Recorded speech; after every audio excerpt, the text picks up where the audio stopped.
Ja u početku tada nisam ni znao što je sepsa.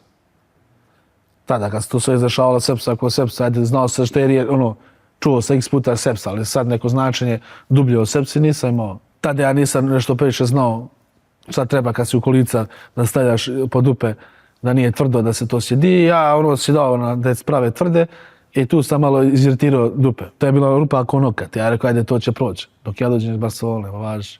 To je krenulo, to je bila rupčega.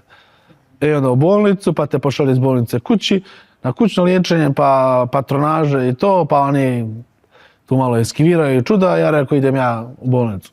Šta ću doma? Ja u bolnicu zaglavim 4,5 mjeseca. I te 4,5 mjeseca svaki dan temperature, svaki dan